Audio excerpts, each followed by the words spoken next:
In a world teetering on the brink of economic uncertainty, some proposals defy logic, particularly when they threaten to intensify global instability. Among these, the idea of placing Russia on the Financial Action Task Force or FATF's blacklist stands out as a paradigm of imprudence. This action could send us spiraling into economic chaos, making it, in simplest terms, pure stupidity. Hello and welcome to TFI Global, the foreign affairs and geopolitical analysis arm of the TFI Media Group. I'm your host Piyush. Let's begin. The global economy has been persistently fragile for several years. With the United States reaching its debt ceiling and Germany already in a recession, it appears that a global downturn is on the horizon. Against this backdrop, the Financial Action Task Force proposal to bring charges against Russia threatens to exacerbate economic instability. To understand the magnitude of this, one must consider the implications of a blacklist by FATF. The blacklist is currently limited to North Korea, Iran and Myanmar. Blacklisting Russia would severely impede its trade abilities and economic performance. There is an inherent catch. European nations depend heavily on Russia for resources, especially energy. Thus, backing such charges against Russia might not be a popular move within the European bloc. Past attempts at economic containment of Russia have also proven to be less than successful. The sanctions imposed by West failed to isolate Russia. Rather, they inadvertently catapulted the Russian ruble into becoming one of the strongest currencies. Russia has successfully navigated the tumultuous waters of economic sanctions, leveraging its abundant resources and demonstrating its global significance. It is also worth mentioning the diplomatic dynamics in play.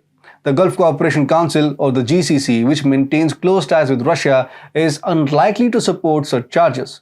The GCC's decision would significantly influence the course of action taken by the FATF, given the Council's importance in the global financial ecosystem. An often overlooked European player, France, might also object to the proposed charges.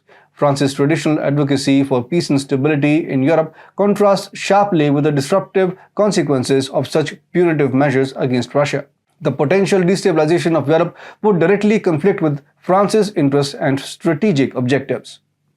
Moreover, the move appears to be another attempt by the West to discredit Russia amid the ongoing conflict with Ukraine. Ukraine's appeal to place Russia on the FATF grey list seems more of a geopolitical maneuver than a measure rooted in substantiated claims of financial impropriety. This charge against Russia comes at a particularly delicate time for the world economy, with nations reliant on Russia such as India and China said to be directly impacted by such sanctions. These countries, forming a considerable portion of the global economy, are unlikely to stand by while their economic stability is jeopardized. To sum it up, the FATF's proposed charges against Russia are expected to fail given the current global economic climate and Russia's proven resilience against previous sanctions.